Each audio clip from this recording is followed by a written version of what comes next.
परमेश्वर आज का वचन मेरे लिए हो।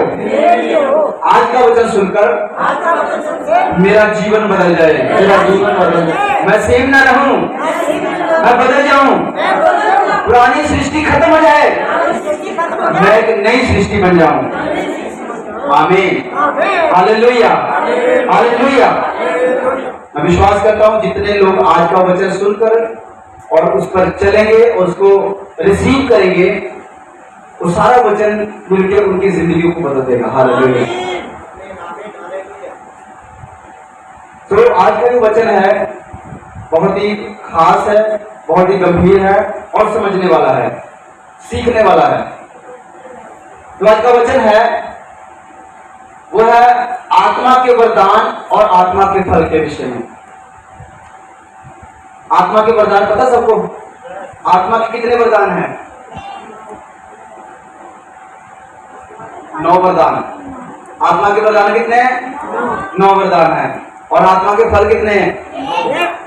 ये जो YouTube पे सुन रहे हैं वो सोचेंगे लगता है गलत सिखा रहे हैं। आत्मा के फल 9 नहीं है, लिखा है आत्मा का फल। फल एक है, उसके गुण 9 है, उसके बेनिफिट्स 9 है, उसके चिन्ह 9 है। आत्मा का एक फल है, उसके चिन्ह है, जिससे प्रूफ होता है कि पवित्र आत्मा पा लिया या नहीं पा रहा। एक फल 9 गुण, और वरदान कितने हैं? 9 है। हालेलुया। 9 गुण और 9 वरदान। आज बात करेंगे इस विषय को लेकर कि पवित्र आत्मा के वरदानों और फलों में फर्क क्या है। पवित्र आत्मा के फल और वरदान, इसमें फर्क क्या है? हमें पता होना चाहिए ना फर्क क्या है। पता होना चाहिए कि नहीं? हमें पता होना चाहिए कि फर्क है क्या, और उसके बाद क्या है, इनमें से क्या चीज है जो आपको स्वर्ग लेकर जाएगी। हालेलुया। ध्यान सुन देखना, ये दोनों चीजें स्वर्ग जाने के लिए नहीं है। इनमें से कोई एक है, आपको देखना क्या कौन सी चीज है जो स्वर्ग लेकर जाएगी इंसान को। आज वचन के द्वारा हम लोग जांचेंगे, एक नई बात आपको आज सीखने को मिलने वाली है। Hallelujah, hallelujah. सबसे पहले हम आत्मा के वरदान के विषय में देखेंगे। आत्मा के वरदान, जहां पर 1 कुरिन्थियों में लिखा हुआ है 12 का 4 से 11 तक पढ़ते हैं। वरदान तो कई प्रकार के हैं। वरदान तो कई प्रकार के हैं, मतलब 9 प्रकार के इसमें लिखे हुए। वरदान को तो कई प्रकार के हैं, परंतु आत्मा एक ही है। आत्मा कितने हैं? एक है। पवित्र आत्मा कितने हैं? एक ही है। वरदान कई प्रकार के हैं, परंतु पवित्र आत्मा एक ही है। और सेवा भी कई प्रकार की है, परंतु प्रभु एक ही है। सेवा कई प्रकार की है, परंतु प्रभु एक ही है। जितने भी हम प्रभु में हैं, हम सबको परमेश्वर ने अलग अलग सेवा लगाई हुई है। किसी को गीत गाने की सेवा, किसी को म्यूजिक बजाने की सेवा, किसी को प्रचार करने की सेवा, किसी को सफाई करने की सेवा। हालेलुया। किसी को खाना बनाने की सेवा। परंतु लिखा सेवा तो कई प्रकार की है, परंतु प्रभु एक ही है। प्रभु कितने हैं? यीशु मसीह कितने हैं? एक ही है। आगे आगे। और प्रभावशाली कार्य कई प्रकार के हैं। प्रभावशाली कार्य कई प्रकार के हैं, परंतु परमेश्वर एक ही है। परमेश्वर कितने हैं? एक ही है। परमेश्वर एक ही है। ये जब हम इस लाइनों को हमने पढ़ा तो इसमें हमें ट्राइउन गॉड देखने को मिलता है, त्रिएक परमेश्वर। पहली लाइन में लिखा है पवित्र आत्मा एक ही है। दूसरी लाइन में लिखा है प्रभु एक ही है। तो एक ही है। तीसरी लाइन में देखा परमेश्वर तो एक ही है। मतलब यीशु और यहोवा और पवित्र आत्मा, इन तीनों लाइनों में हमें स्पष्ट रूप से दिखाई दे रहा है। हाँ जी आगे। परंतु परमेश्वर एक ही है जो सब में हर प्रकार का प्रभाव उत्पन्न करता है। हाँ जी। किंतु सबके लाभ पहुंचाने के लिए हरेक को आत्मा का प्रकाश दिया जाता है। ध्यान से, ये जो लिखा है सबके लाभ पहुंचाने के लिए, ये बात आप ध्यान से सुनकर अपने पल्ले में इसको बांध दो। जितने भी पवित्र आत्मा के वरदान है, एक फलों की बात, ये वरदान की बात हो रही है अभी। जितने भी पवित्र आत्मा के 9 वरदान है, ये वरदान आपके लिए नहीं आपको मिले हैं। ध्यान से, ये क्या लिखा है? दूसरों के लिए। आपको पवित्र आत्मा के अगर वरदान मिले हैं, आपको चंगाई का वरदान मिला है, आपको भूत निकालने का वरदान मिला है, अलग अलग प्रकार के वरदान जो इसमें लिखे, भविष्यवाणी का वरदान, कोई भी वरदान अगर आपको मिला है वो वरदान दूसरे के लाभ पहुंचाने के लिए है, ना कि पर्सनल के लिए। Hallelujah, hallelujah. किस लिए परमेश्वर ने दिया वरदान? दूसरों के लिए। अपनों के लिए नहीं, मुझको दिए हैं आपकी आत्मिक उन्नति कराने के लिए। फिर से इस लाइन को पढ़ेंगे, इसमें लिखा हुआ है किंतु सबके लाभ पहुंचाने के लिए हरेक को, सबके लाभ पहुंचाने के लिए हरेक को, हाँ जी, हरेक को आत्मा का प्रकाश दिया जाता है, हरेक को आत्मा का प्रकाश दिया जाता है, क्योंकि एक को आत्मा के द्वारा बुद्धि की बातें दी जाती है। यहाँ पर वरदान की शुरुआत, पहला वरदान क्या लिखा है? बुद्धि।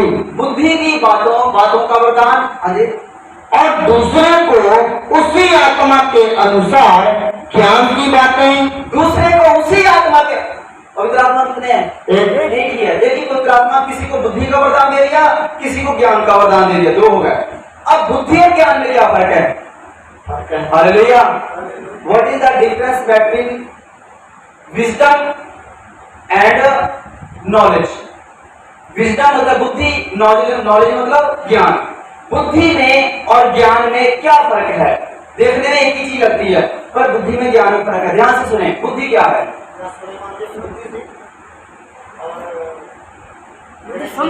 बाइबल कहती है बुद्धिमान वो है जो परमेश्वर को जानता है, जिसने परमेश्वर को जान लिया। ज्ञान वो चीज है, लोगों को बहुत प्रकार का ज्ञान है। कई लोग आपको यहाँ समाज में मिलेंगे, उनके पास बहुत ज्यादा ज्ञान है। कोई अफसर बना है, कोई अफसर बना, बिना ज्ञान के बन गया। ज्ञान है उनके पास ज्ञान है, परंतु परमेश्वर के नाम को उसने सुना भी है और ग्रहण नहीं करा। इसका मतलब उनकी बुद्धि नहीं है, वो बिना बुद्धि के ही है। वो बुद्धि वो होती है परमेश्वर को जान लेना। बाइबल में लिखा, राजा दाऊद कहता है परमेश्वर को जान लेना ही बुद्धि का प्रारंभ है। परमेश्वर को जानना ही बुद्धि की क्या है? शुरुआत है। जिस दिन आपने परमेश्वर को जान लिया, उस दिन आपकी बुद्धि की शुरुआत हो गई। बुद्धि क्या है परमेश्वर की नजर में? परमेश्वर को जान लेना बुद्धि है, यह है बुद्धि। और दूसरा ज्ञान। ज्ञान क्या होता है? बहुत से ऐसे भी लोग हैं जो परमेश्वर को नहीं मानते, परंतु बाइबल का पूरा ज्ञान है उनके पास। हालेलुया। उदाहरण के तौर पर क्या नाम है उसका, जाकिर नाइक। मेरे से भी ज्यादा उसको आयतें याद है कहां पर क्या लिखा है।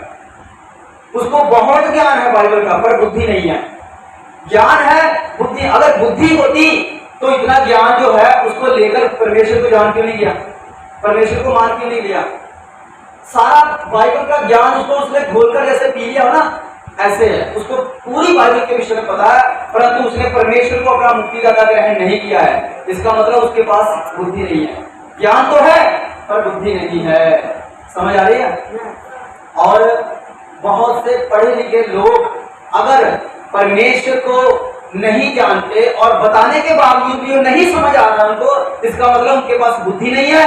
और अगर कोई अनपढ़ इंसान, चाहे वो अंगूठा छापी क्यों ना हो, अगर वो परमेश्वर के कलाम को समझ गया और अपने दिल से अंगीकार कर लिया कि यीशु मसीह मेरा प्रभु है, तो वो परमेश्वर की नजर में बुद्धिमान है वो। हाँ जी, आगे तीसरा, किसी को उसी आत्मा से विश्वास, किसी को उसी आत्मा, उसी पवित्र आत्मा के द्वारा विश्वास का वरदान। तीसरा नंबर, विश्वास का वरदान। ध्यान से सुने, बिना विश्वास के वरदान के कोई भी यीशु मसीह को प्रभु नहीं कह सकता है, यीशु मसीह को अंगीकार नहीं कर सकता है। जब आपका विश्वास यीशु मसीह में बनता है तो इसका मतलब आपको विश्वास का वरदान मिल चुका है। हालेलुया। बहुत से लोग कहते हैं कि पास्टर जी मुझे पता ही नहीं है कि मुझे कौन सा वरदान मिला। आप में से कई लोग सोचते होंगे आपको कौन सा वरदान मिला है। बहुत से लोग कहते हैं कि हमको पता ही नहीं है कि हमें कौन सा वरदान मिला हुआ है। तो इस बात को याद रखना, अगर आप यीशु मसीह पर पूरा विश्वास करते हैं, यीशु मसीह को अपना उद्धारकर्ता ग्रहण कर लिया, तो आपको विश्वास का वरदान मिल चुका है। कन्फर्म है? आपको विश्वास का वरदान मिल चुका है। 9 में से 1 तो मिला। ये तो कन्फर्म हो गया कि आप विश्वास करते हैं कि यीशु मसीह परमेश्वर है। तो बिना विश्वास के वरदान के कोई भी यीशु मसीह पर विश्वास नहीं कर सकता।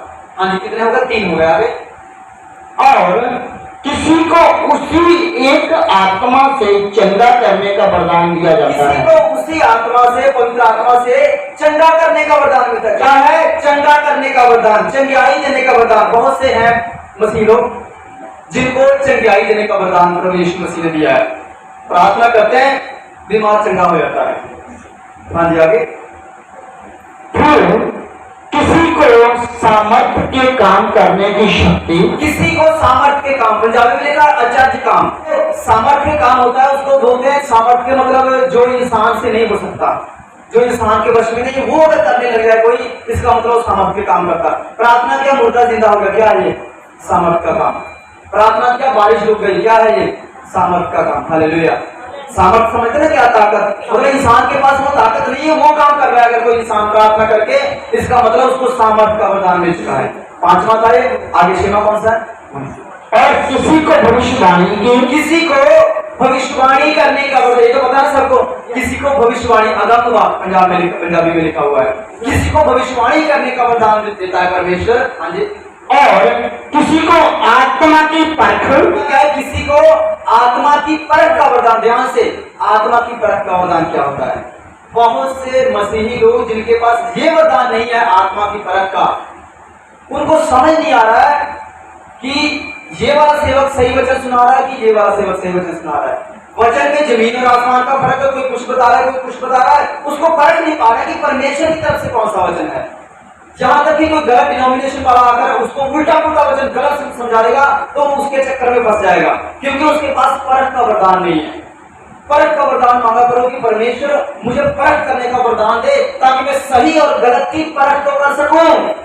क्योंकि जब एंटी क्राइस्ट आएगा, मसीह विरोधी शासक आएगा, उस समय जो अपने आप को वो मसीहा घोषित कर देगा, कहेगा मैं मसीह हूं, उस समय बहुत से लोग जिनके पास परख का वरदान नहीं है, वो उसके चक्कर में पड़ जाएंगे, उसके पीछे हो लगे, कहेंगे ठीक है हमारा यीशु मसीह आ गया। हालेलुया।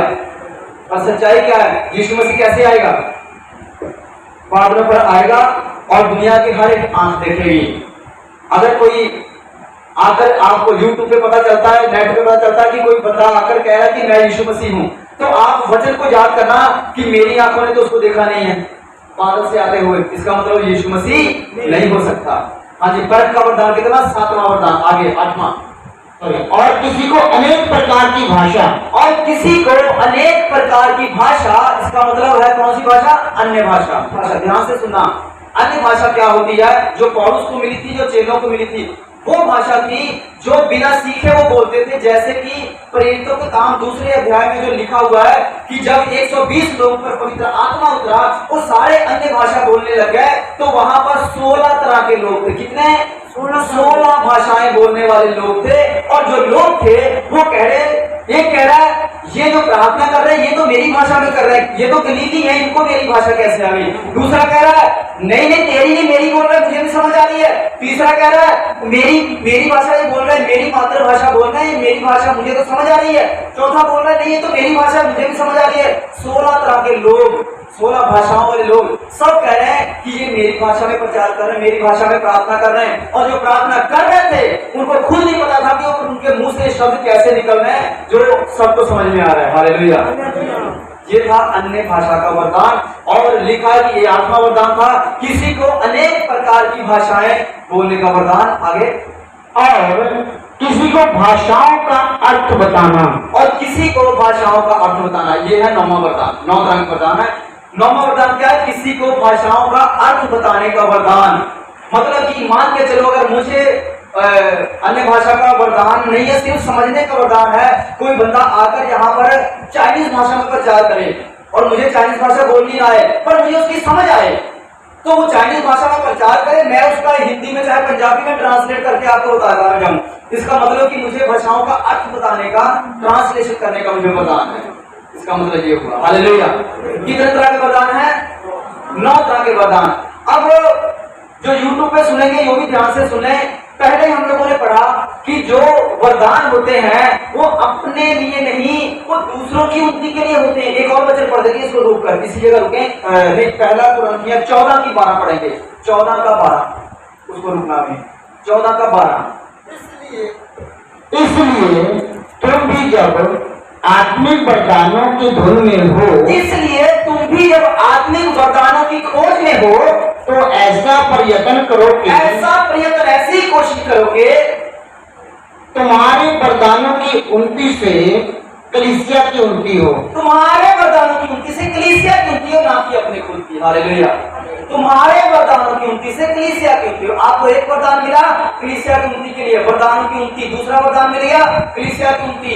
तीसरा वरदान मिल गया कलीसिया की उन्नति। जितने वरदान है ये कलीसिया की उन्नति के लिए है, अपनी खुद की उन्नति के लिए नहीं है।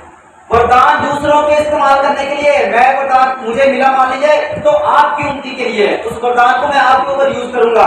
इस वचन को यूट्यूब पे सुन के बहुत से लोग उल्टा पुल्टा कमेंट करेंगे, मुझे कोई परवाह नहीं है। जिसको डिबेट करना है सीधा आकर डायरेक्ट पूछ सकता है कि कहाँ कहाँ ये वचन लिखा। हाँ जी, फिर से आ जाए वहीं पर।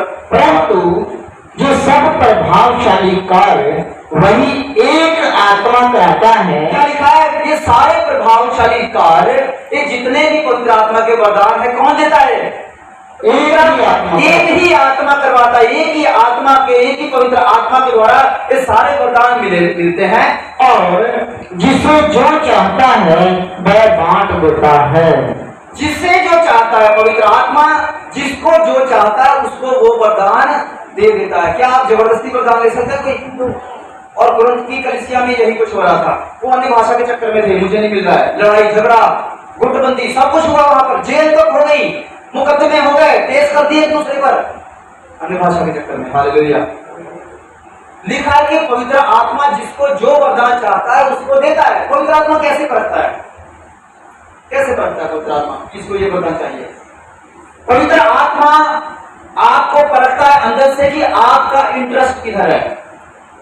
हालेलुया। पवित्र आत्मा आपको परखेगा कि आपका इंटरेस्ट किधर है। आप प्रार्थना ज्यादा लंबी करते हैं या फिर आप वचन ज्यादा लंबा पढ़ते हैं ज्यादा समय तक, आपका इंटरेस्ट किधर बन रहा है? भविष्यवाणी करने में बन रहा है या लोगों के लिए प्रार्थना करने में ज्यादा आपका इंटरेस्ट बन रहा है? जिधर आपकी रुचि यानी कि इंटरेस्ट है, पवित्र आत्मा वही वरदान आपको दे देता है। Hallelujah, hallelujah. इसलिए हमें ये चिंता नहीं करनी चाहिए कि हमें वो वाला वरदान क्यों नहीं मिला जो उसके पास है। पवित्र आत्मा ने आपको परखा भाई कि आप वो वरदान नहीं संभाल पाएंगे, आपके लिए वो वरदान नहीं है। जो आपके लिए वरदान है मेन, वो आपके पास विश्वास का वरदान है। Hallelujah, hallelujah. इतना समझ आ गया सबको? क्या था ये पवित्र आत्मा के वरदान? वरदान थे, बोले पवित्र आत्मा के वरदान। इसके बाद हम चलते हैं पवित्र आत्मा के फल क्या है। पवित्र आत्मा के फल कहां पे लिखे बाइबल में? सबको पता होना चाहिए। गलातियों 5:22 में बिल्कुल सही है। ये तो एक नॉर्मल सा है कि सबको ये पता होना चाहिए कि आत्मा के फल कहां पर लिखे। गलातियों की पुस्तक निकालेंगे 5:22 से लेकर 26 तक पढ़ेंगे। पर आत्मा का फल प्रेम, आनंद। आत्मा का फल सुने ध्यान से, इसको मैं एक एक करके बताऊंगा। आत्मा का फल सबसे पहला क्या? प्रेम। फल एक ही है, पहला गुण कौन सा उसका? प्रेम। प्रेम। पहला क्या है? प्रेम। प्रेम। पहला प्रेम क्यों है? क्योंकि परमेश्वर एक प्रेम है।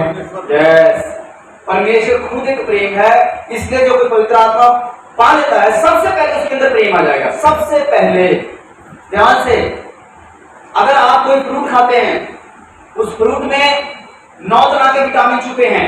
सुने, 9 तरह के उसमें गुण छुपे हुए हैं।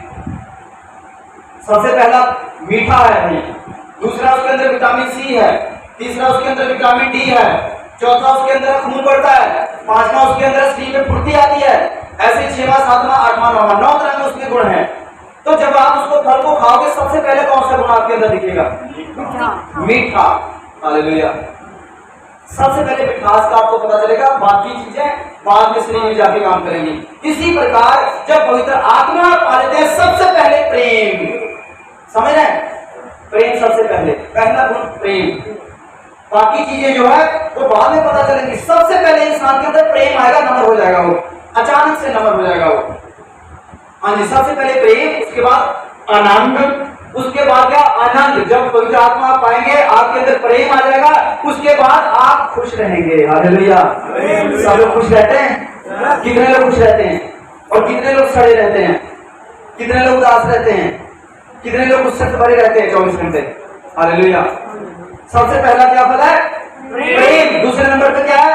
आनंद। अगर परमेश्वर का आपने पवित्र आत्मा पाया है तो सबसे पहले आपके अंदर प्रेम आएगा। क्या? आनंद। हालेलुया। क्योंकि जहां पर परमेश्वर की हजूरी है वहां आनंद की हजूरी है। अगर पवित्र आत्मा पा लिया तो प्रेम की सबसे पहले प्रेम दिखेगा और उसके बाद आनंद। और जहां आनंद, जहां परमेश्वर की हजूरी, आनंद तो आएगा ही आएगा। अगर आनंद नहीं है अंदर, प्रेम नहीं है अंदर, इसका मतलब पवित्र आत्मा पाया ही नहीं है। हाँ जी, आगे तीसरा क्या है? आनंद, हाँ जी, शांति। आनंद के बाद क्या दिखेगा? शांति। इंसान जो है एक अचानक से वो शांत स्वभाव का हो जाएगा। जितना मर्जी पहले गलत हो, क्लेश करने वाला हो, अगर पवित्र आत्मा पा लिया तो वो शांत नेचर का बन जाएगा। हालेलुया। समझ आ रहा है सबको ना? Yes. आनंद क्या होता है? खुश रहना, खुश रहना, मगन रहना, मगन। किसी भी सिचुएशन में कोई भी मुसीबत आए, कोई भी तंगी आए, मतलब खुशी रहे, खिड़िया रहे, उसको क्या बोलते हैं? आनंद, आनंदित है। और उसके बाद आनंद के बाद क्या था? शांति। शांति। प्रभु में आए, प्रेम आया, आनंद आया और शांति, मन में शांत, कालापन नहीं, शांत। तो इसका मतलब पवित्र आत्मा पा लिया है। 3 हो गया। चौथा क्या है? धीरज। धीरज धरना। धीरज क्या होता है? तसल्ली रखनी, सब्र करना। हालेलुया। प्रभु में आने के बाद अगर आपके अंदर धीरज है कि आज बेशक मेरी कंडीशन खराब है, मुझे धीरज है कि यीशु कल ठीक करेगा। हालेलुया। प्रभु में आने के बाद अगर आप कहते हैं कि आज जैसा भी जो भी चल रहा है, मुझे धीरज है कि यीशु मेरे साथ है, इसका मतलब आपके अंदर वो पवित्र आत्मा की छाप लग चुकी है। चौथा था ये धीरज। धीरज रखना, काले नहीं पड़ना। कोई प्रॉब्लम आई, काले नहीं पड़ना कि यीशु तुमको मानना तो झगड़ा भी नहीं कर रहा है। नो, यीशु तेरी मर्जी पूरी हो। हालेलुया। हालेलुया। सब बोले यीशु तेरी मर्जी पूरी हो। यीशु तेरी मर्जी पूरी हो। अगर आपके अंदर ये गुण है तो यीशु मसीह आपको जल्दी जो चाहते हैं वो होगा। पर परमेश्वर पहले देखता कि इसके अंदर सब्र कितना है। सब्र समझ लग रही ना? सब्र कितना है? हाँ जी, आगे 4 हो गया। कृपा। कृपा। कृपा। कौन सा 5वां है? कृपा। आत्मा का 5वां फल जो कौन सा है? कृपा है। कृपा क्या होती है? किसी के ऊपर दया करनी, कृपा करनी, लोगों पर तरस खाना, जरूरतमंदों की सहायता करना।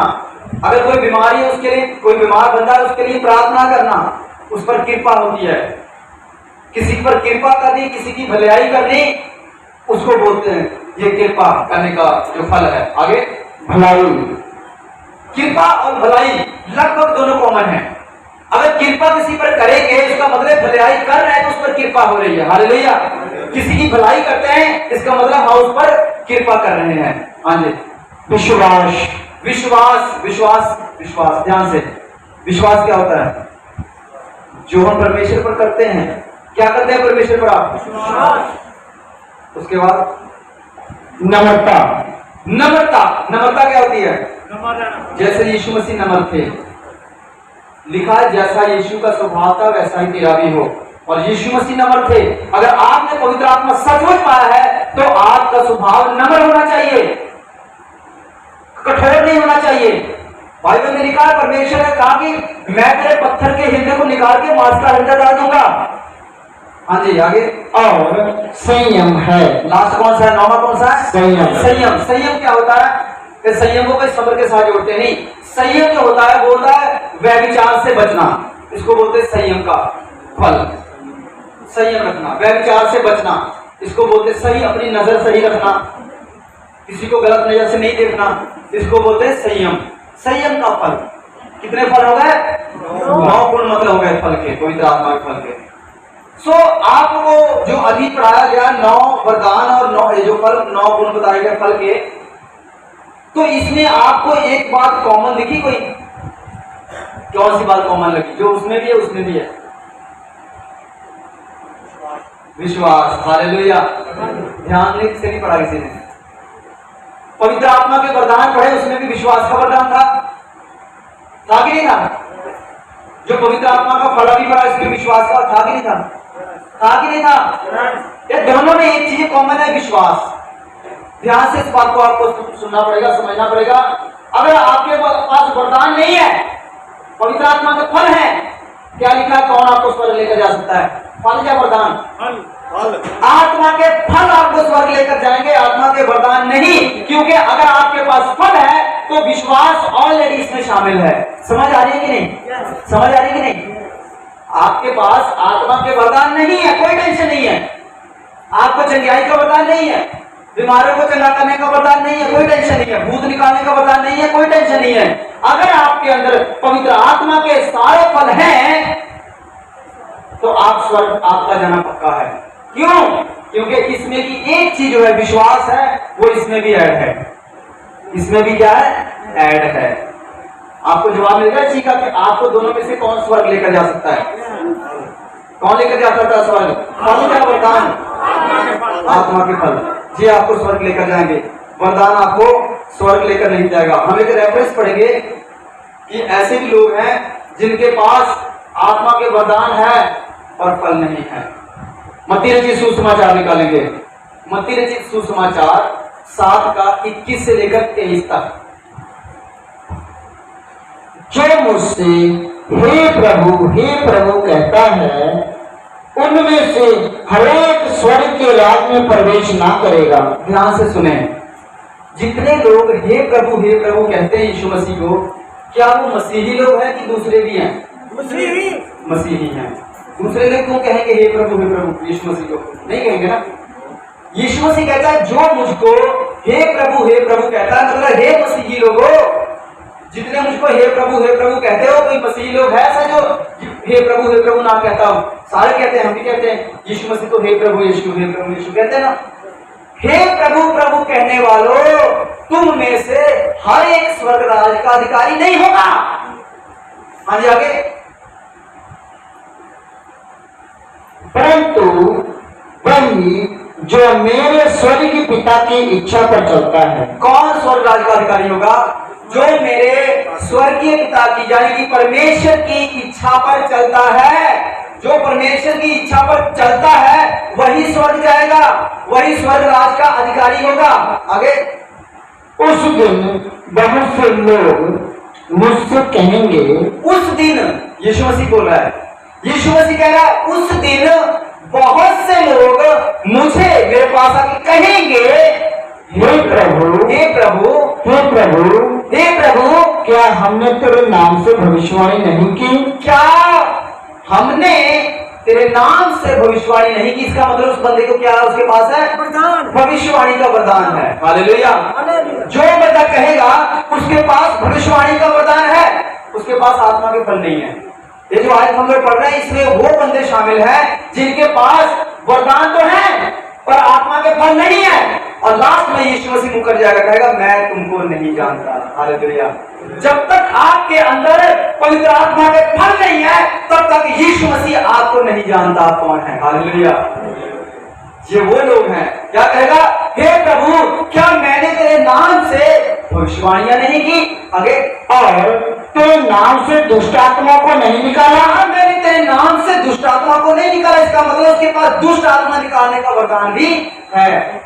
और तेरे नाम से बहुत से आश्चर्य कर्म नहीं किए? तेरे नाम से बहुत से आश्चर्य कर्म नहीं, जैसे मैंने पहले बताया आश्चर्य कर्म क्या होते हैं? वो काम जो इंसान से के वश में नहीं है वो परमेश्वर कर सकता है। पर जब यीशु मसीह के नाम से जब हम प्रार्थना करते हैं वो काम हो जाता है, मुर्दे जिंदा होते हैं, आंधी तूफान रुक जाते हैं। हालेलुया। धूप चली जाती है, छां आती है, मतलब कि वो काम जो इंसान की सोच से परे है, अगर वो काम भी कोई करता है, वरदान क्या उसके पास वरदान है?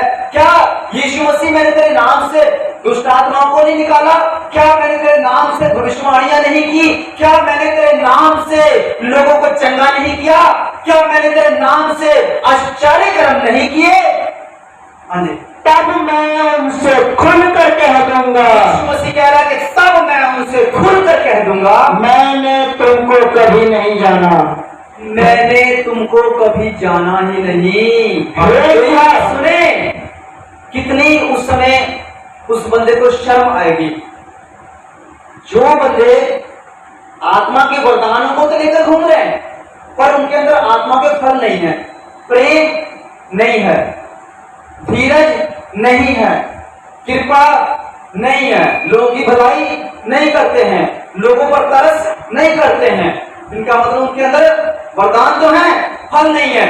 वो लोग यीशु मसीह के आगे जब ऐसे गिड़गिड़ाएंगे और यीशु मसीह जब कहेगा मैं तुमको जानते नहीं हूं, कितनी शर्म की बात है। वहां पर सब देखेंगे, सब सुनेंगे ये क्या हो रहा है।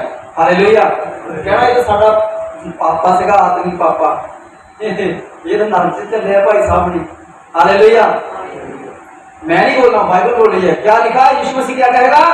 मैं तुमको नहीं जानता, मैं तुमको जानते नहीं, मैंने तुम्हें जाना ही नहीं है, तुमको कभी नहीं जाना। आगे हे कुकर्म करने वालों, यीशु मसीह कहेगा, ये मैं नहीं कह रहा हूं, यीशु मसीह उस समय कहेगा हे कुकर्म करने वालों मेरे पास से चले जाओ, मेरे पास से चले जाओ। यीशु मसीह कहेगा मेरी नजरों से दूर हट जाओ। ये जो पढ़ा हम लोगों ने, इनके पास क्या है? आत्मा के फल या वरदान? वरदान है और फल नहीं है। स्वर्ग जाने के लिए वरदान का होना जरूरी नहीं है, पर फलों का होना जरूरी है। हो सकता है कि आपके पास भविष्यवाणी का वरदान ना हो सकता है आपके पास चकियाई का वरदान ना हो, काम करने का वरदान आपके पास ना हो, मगर आपके अंदर अगर लोगों के लिए प्रेम है, आपके अंदर अगर शांति है, आनंद है, कृपा है, भलाई है, नम्रता है, संयम है और विश्वास है कि यीशु मसीह ही परमेश्वर है, तो आपको स्वर्ग का वीजा लग चुका है। हालेलुया, आमीन। आपका स्वर्ग जाना पक्का है, कोई आपको कैंसिल नहीं कर सकता। मगर आपके पास अगर आत्मा के फल नहीं है और आप वरदानों से भरे हुए हैं, आप स्वर्ग नहीं जाएंगे। हालेलुया, हालेलुया, स्वर्ग नहीं जाएंगे। वहां पर यीशु मसीह कहेगा मैं तुमको जानता नहीं हूं, कौन हो तुम। लिखा ना बाइबल में, पढ़ा सबने? हैरानी हुई सुनकर, हैरानी हुई ना सुनकर। वरदानों का होना जरूरी नहीं है, फलों का होना ज्यादा जरूरी है। क्यों? क्योंकि मैंने स्टार्टिंग में बताया, बाइबल में लिखा है जो आत्मिक वरदान होते हैं ये दूसरों की उन्नति के लिए है, अपनी उन्नति के लिए ये है फल। अपनी उन्नति के लिए क्या है? अपनी उन्नति के लिए फल है आत्मा के, वरदान नहीं। वरदान दूसरों की उन्नति के लिए इस्तेमाल किए थे। भूत निकालने का वरदान है, क्या अपना भूत निकालना है? क्या अपना भूत निकालना है? क्या मुश्किल लोगों में भूत भी आते हैं? नहीं आते ना, दूसरों का भूत निकालना है। हालेलुया। यूहन्ना रचित सुसमाचार निकलेंगे, यूहन्ना रचित सुसमाचार 14 का 15 निकालेंगे। यदि तुम मुझसे प्रेम रखते हो, यदि, जब यहां पर प्रेम आ गया, यदि तुम मुझसे प्रेम रखते हो तो मेरी आज्ञाओं को मानोगे। तो मेरी आज्ञाओं को मानोगे। कौन कह रहा है? प्रभु यीशु। प्रभु यीशु मसीह कह रहा है यदि तुम मुझसे प्रेम रखते हो तो मेरी आज्ञाओं को मानोगे। और यीशु मसीह ने यदि कहा तू अपने पड़ोसी को, अपने भाई को, जिसको तू देख रहा है, तू उससे प्रेम नहीं करता, तो मुझको तो तुमने देखा नहीं है, मुझसे प्रेम कैसे करोगे? जा पहले अपने भाई को माफ करके आ, जा पहले अपने भाई से प्रेम कर, फिर तुम मुझसे प्रेम कर पाएगा। और यहां पर यीशु मसीह कह रहा है अगर तुम मुझसे प्रेम करते हो तो मेरी आज्ञाओं को मानोगे। हालेलुया। सबसे बाइबल में सबसे उत्तम किस चीज को बताया गया है? प्रेम को सबसे उत्तम बताया गया है। लिखा है फर्स्ट कुरिन्थियां 13:1 में लिखा हुआ है कि अगर तुम्हारे अंदर प्रेम नहीं है तो तुम एक झंझनाती हुई झांझ और ठनठनाता हुआ पीतल। हालेलुया। मतलब पंजाबी जी कह सकते हैं कि तुसी खाली भांडा हो, खाली भांडा है नहीं पल्ले कुछ भी। जेकर प्रेम नहीं है तो तुसी एक खाली भांडे दे समान हो। खाली भांडा किहड़े काम आना है? जब है ही कुछ नहीं, रखा है कुछ नहीं, ताड़ी भूख मिटा दूं? नहीं। हालेलुया। इसलिए सबसे उत्तम प्रेम को बताया गया है बाइबल में, एक दूसरे से प्रेम करें। पौलुस कहता है एक दूसरे की सहेलिया करो। पौलुस रिक्वेस्ट कर रहा है, हे भाइयों मैं तुम्हारे आगे विनती करता हूं, एक दूसरे की सहेलिया करो। हालेलुया। यीशु मसीह ने क्या नहीं सहा? हमारे लिए क्या कुछ नहीं सहा? हमारे पापों को सह लिया उसने, हमें फ्री में माफ कर दिया, तो हम किसी की इतनी सी गलती नहीं सह रहे हैं? क्यों? कहां है पवित्र आत्मा के फल? कहां गया प्रेम? Hallelujah, hallelujah. कुलूसियों की पत्री 3 का 12 से 17 तक। कुलूसियों की पत्री 3 का 12 से 17 तक। हाँ जी। इसलिए परमेश्वर के चुने हुओं के समान जो पवित्र और प्रिय हैं, सुने, लिखा है इसलिए परमेश्वर के चुने हुओं के समान। और कौन विश्वास करता है कि हम चुने हैं? अपने मुंह से बोले मैं परमेश्वर का चुना हुआ हूं। परमेश्वर ने मुझे इस जगत से चुन लिया। और अपनी खास प्रजा बना लिया। आमीन। लिखा है कि परमेश्वर के चुने हुओं के समान, फिर से पढ़ेंगे, इसलिए परमेश्वर के चुने हुओं के समान, इसलिए परमेश्वर के चुने हुओं के समान जो पवित्र और प्रिय है, जो पवित्र और प्रिय है। हालेलुया। कौन पवित्र है?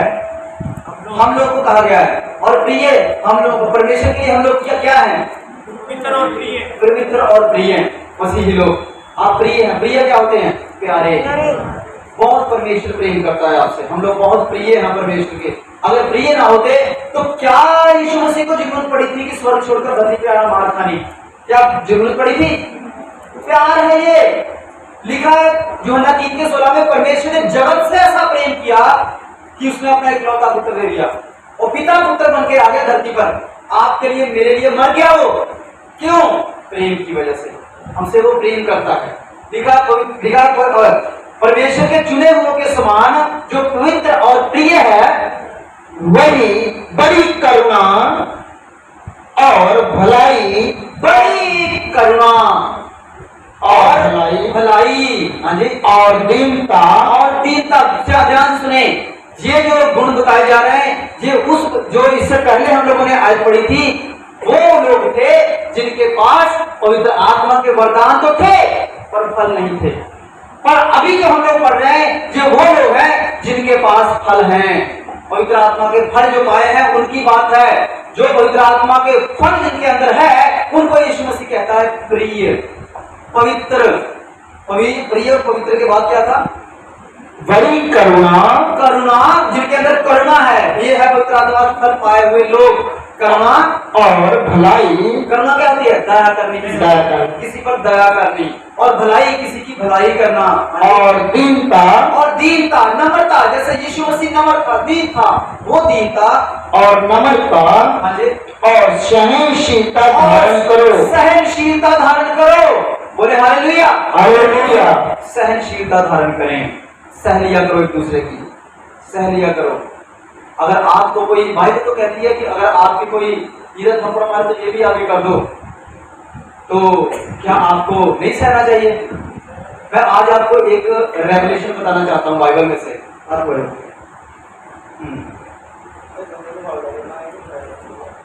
ध्यान से देखिए सब जगह बाइबल में लिखा है। जो यूट्यूब पर देख रहे हैं ध्यान से सुने इस बात को, क्योंकि हम सब ये इस वचन को पढ़ते हैं कि जब तेरे कोई दाहिना गाल क्या होता है? सज्जा। जब तेरे दाहिने गाल पे थप्पड़ मारे तो बायां भी आगे कर दे। मतलब अगर तुम्हारे कोई सज्जे राइट साइड पे थप्पड़ मारे तो लेफ्ट भी आगे कर दे, इधर मुंह। अगर मैं इस पे थप्पड़ मारूंगा तो मैं ऐसे थप्पड़ मारूंगा। ये कौन सा गाल है? सज्जा कि खब्बा है? ये तो खब्बा है। तो बाइबल में लिखा है सज्जा। हालेलुया। ध्यान से इस बात को लिखा, जब तेरे कोई सज्जे गाल पे थप्पड़ मारे, दाहिने गाल पे थप्पड़ मारे तो खब्बा भी आगे कर दे। क्या कोई थप्पड़ इससे मारता उल्टा? चपेड़ा पे दिया है स्कूलों बच्चों आपके मार पड़ती है स्कूल से? थप्पड़ पड़ते हैं नहीं? पढ़ते हैं, इसका मतलब कह रहे हैं हाँ पढ़ते हैं। जो थप्पड़ मारती है आपकी मैडम या आपका सर, जो आपका टीचर थप्पड़ मारता है, उस इस हाथ से मारता है कि खब्बे हाथ से मारता है? सब इसी से मारते हैं थप्पड़। वो खब्बों तक कोई होगा है हाथ में कदा, खब्बों कितने सारे होते हैं। पर चपेड़ मारने वास्ते सज्जा हाथ यूज किया जाता है, पता सबको कि नहीं? जब सज्जे हाथ से, जब राइट हैंड से थप्पड़ मारेंगे तो उसके खब्बे साइड पड़ेगा, इस साइड। पर बाइबल कहती है तेरे अगर इस गाल पे थप्पड़ मारे तो जी आगे कर दे। इसका क्या अर्थ है? ध्यान से इस बात को सुनना है। क्या इसका अर्थ क्या है आपने? ध्यान से। इसके इस साइड पे थप्पड़ मारने के लिए मुझे इसके पीछे जाना पड़ेगा। ध्यान से देखें, जब इधर से थप्पड़ मारूंगा तब इसके सज्जे गाल पे लगेगा। इस वचन का अर्थ ये रेवलेशन बहुत बड़ा प्रकाशन है। इधर थप्पड़ मारूंगा तो सज्जे हाथ पे, सज्जी गाल पे इस पे पड़ेगा। इसका मतलब क्या है? आत्मिक अर्थ इसका क्या है? जो सही यीशु मसीह जो बताना चाहा है वो क्या अर्थ है? जो मसीही लोग है, मान लीजिए मसीही लोग है, ये मसीही है और मैं मान लीजिए आने जाती हूँ। जो मसीही लोग होते हैं ना, उनके लोग पीछे से वार करते हैं। हालेलुया। पीछे से वार करते हैं। यहाँ पर जाप चल रहा है, यहाँ तो चलो विरोध नहीं है, बहुत जगह पे विरोध है, पीछे चुगलियां चल रही हैं। इसको बंद कैसे करवाया जाए? पुलिस कंप्लेंट की जाए, लाठी डंडे लेकर आया जाए मारने के लिए। चाचे ताए अपने घर के लोग ही पीछे से वार करते हैं, समझते हैं, पीछे से पीछे छुरा मार दे यार। मतलब बाइबल कहती है पीछे से थप्पड़ मारते हैं। अगर वो पीछे से आपको थप्पड़ मारे मतलब कि पीछे से आपकी चुगली करके आपको गलत बताकर आपके पंगा ले, कहने का मतलब पीछे छुरियां मारे आपके, तो आप उसकी तरफ मुंह घुमा लो, कहना भाई इधर मार ला, सीधा होकर मार ला। हालेलुया, समझ आ रहा सबको? पीछे से कोई आपके वार कर रहा है, मसीह के लोग के अक्सर पीछे से वार किया जाता है। लोग डायरेक्टली कम, पीछे से प्लानिंग करके वार करते हैं। पहले प्लानिंग चलती है, इसको बंद कैसे कराया जाए। 10 लोग इकट्ठे होते हैं तब जाते हैं मारो, ऐसे होता है। मसीह लोगों को मार मतलब कि बंद करा दो चर्च पीछे से। अगर आपको पता चले कि आपके खिलाफ प्लानिंग चल रही है, आप पहले जाके कह दो भाई पीछे प्लानिंग काली कर दे, उतनी मार ला के। हालेलुया। यीशु मसीह कहता है कि जो आपसे पंगा लेगा वो परमेश्वर से पंगा लेता है, वो उसकी आंख की पुतली को छूता है। हालेलुया। अगर आपके घर का कोई बंदा आपको पीछे से छुरियां मार रहा है, आपको पीछे से तंग परेशान करने की कोशिश कर रहा है, तो आप उसकी तरफ गाल फेर कर इधर थपड़ा ये है ना ये वाला, तो आप इधर कर दो कि इधर से मार लो।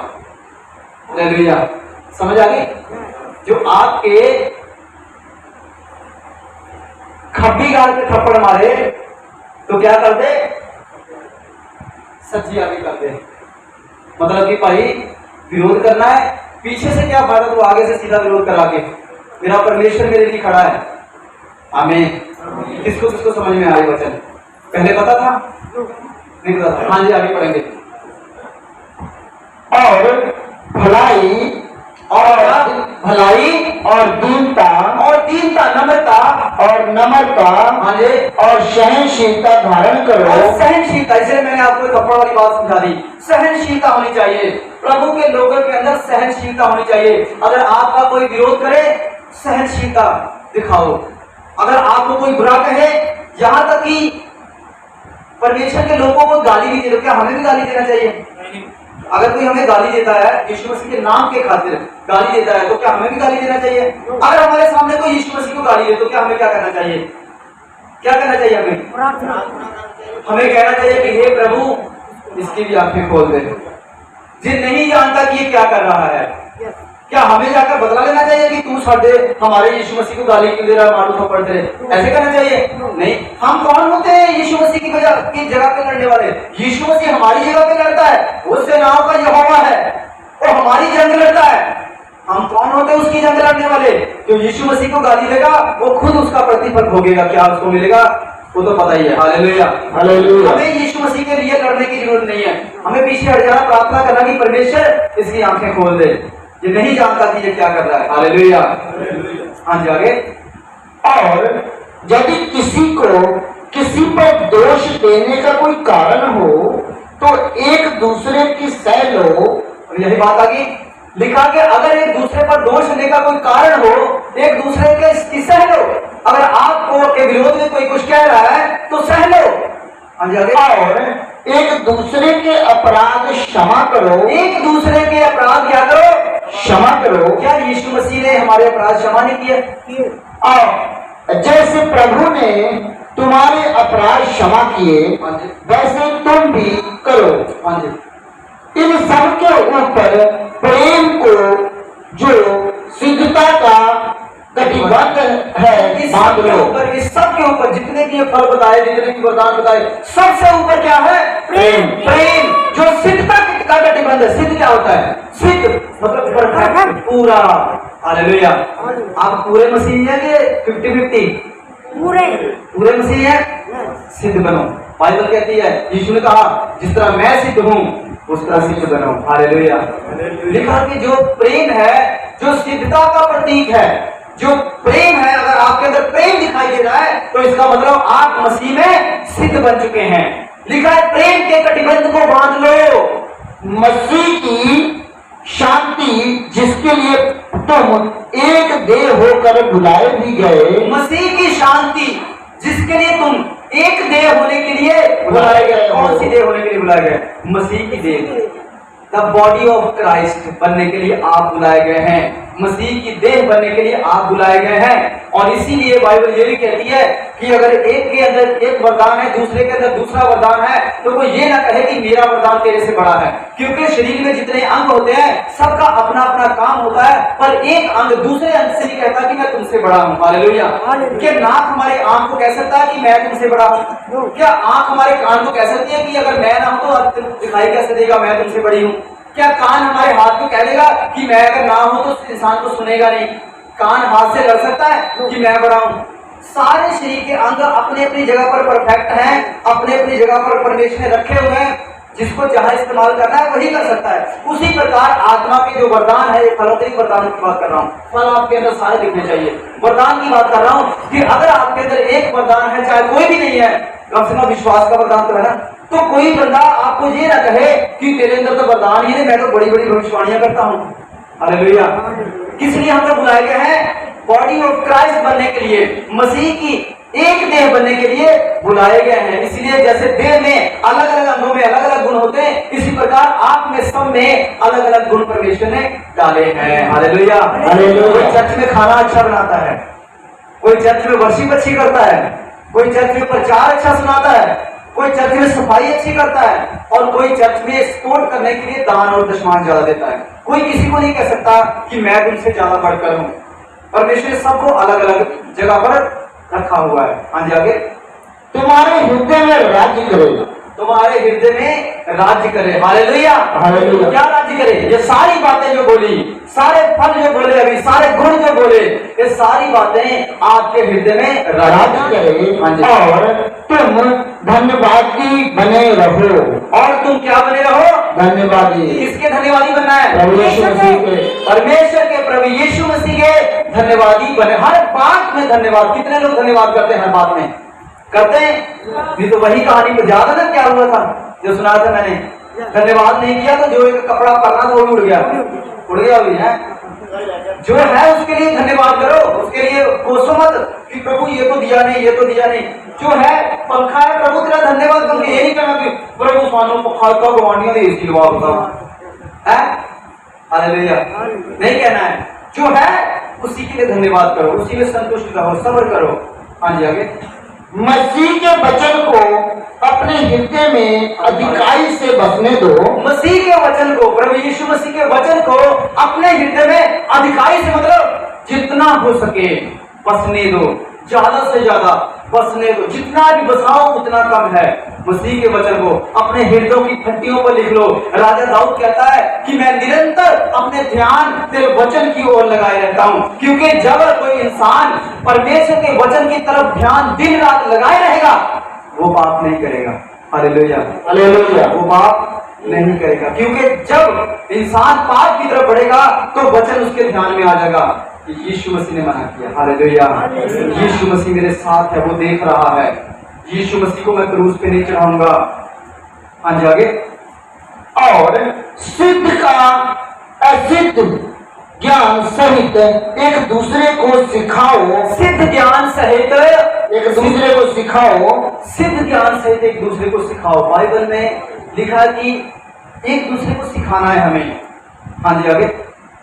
सिखाओ और चिताओ। क्या लिखा है? एक दूसरे को सिखाओ और चिताओ। चिताओ का मतलब क्या होता है? सावधान करो, सावधान करो कि ये पाप नहीं करना है, ये काम नहीं करना है। सावधान करो कि यीशु मसीह आने वाला है। अपने आप को तैयार करो।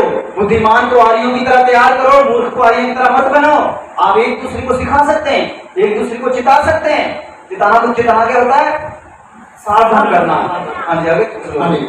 और अपने अपने मन में, अपने मनों में अनुग्रह के साथ, परमेश्वर के अनुग्रह के, जो परमेश्वर ने आपको अनुग्रह दिया, परमेश्वर के अनुग्रह के साथ परमेश्वर के लिए भजन और स्तुति गान, और परमेश्वर के गीत, स्तुति गान, वर्शिप और आत्मिक गीत गाओ। आत्मिक गीत क्या करो? गाओ। हालेलुया। हालेलुया। आत्मिक गीत हमें किसके गाने हैं? किसके नाम से गाने हैं? यीशु के नाम से। वो गीत गाने जिससे यीशु मसीह को महिमा मिले। आज चाकलो वाले गाँव का फायदा ही कोई नहीं होगा, ये टाइम वेस्ट करना ही है। हालेलुया। अगर गाना है तो प्रभु के लिए गाओ, नाचना है तो प्रभु के, बजाना है तो प्रभु के लिए बजाओ। हालेलुया। हाँ जी, हो गए। वचन में या काम में जो कुछ भी करो सब प्रभु यीशु के नाम से करो। वचन में चाहे काम में जो कुछ भी करना है प्रभु यीशु मसीह के नाम से शुरुआत करनी है। अगर आप कोई भी काम करने जा रहे हैं, नया काम, तो आपको प्रभु यीशु मसीह के नाम से शुरुआत करनी है। आपको कहीं सफर पे जाना है, यीशु मसीह का नाम लेकर चलो। आपको खाना खाना है, यीशु मसीह का नाम लेकर खाओ। आपको कोई भी काम, सुबह उठे आप यीशु मसीह का नाम लेकर दिन की शुरुआत करो। रात को सोने जा रहे हो, यीशु मसीह का नाम लेकर तब सो। हर बात में यीशु मसीह का जिक्र करो। हाँ जी। और उसके द्वारा परमेश्वर पिता का धन्यवाद करो। और उसके द्वारा, प्रभु यीशु मसीह के द्वारा परमेश्वर पिता का धन्यवाद करो। हालेलुया। जब यीशु मसीह का धन्यवाद करते हैं तो पवित्र आत्मा का और यहोवा का धन्यवाद साथ में हो जाता है। क्यों? क्योंकि वो तीन नहीं है, 3 पर्सनैलिटी है पर एक ही परमेश्वर, एक ही गॉड है, यीशु, यहोवा, पवित्र आत्मा। उसको इसीलिए बोलते हैं ट्राइऑन गॉड, 3 एक परमेश्वर, 3 एक परमेश्वर। Hallelujah, hallelujah. कितने लोग को वचन समझ में आया? स्वर्ग जाने के लिए क्या चाहिए, वरदान या फल? फल होना जरूरी है। वरदान आपके पास है तो कॉन्ग्रेचुलेशन, मुबारक। और आप ये मत सोचना कि वरदान मिल गया अब स्वर्ग में चले जाना है। सबसे जरूरी फल है। अगर वरदान है तो साथ में फल भी आपके अंदर आने चाहिए, नहीं तो वही बात हो जाएगी, हे प्रभु प्रभु कहने वालों, तुम में से हर एक स्वर्ग राज का अधिकारी नहीं होगा। अगर आपके पास कोई वरदान नहीं है, सिर्फ आपके अंदर आत्मा के फल हैं, तो आपको आत्मा के फल ही स्वर्ग लेकर चले जाएंगे। क्योंकि उसके अंदर एक जो विश्वास का फल है वो इसमें से ही लिया गया है। विश्वास, हर एक विश्वास करने वाला जो है वो स्वर्ग जाएगा। Hallelujah, hallelujah. जोर से तारीफ करेंगे प्रभु।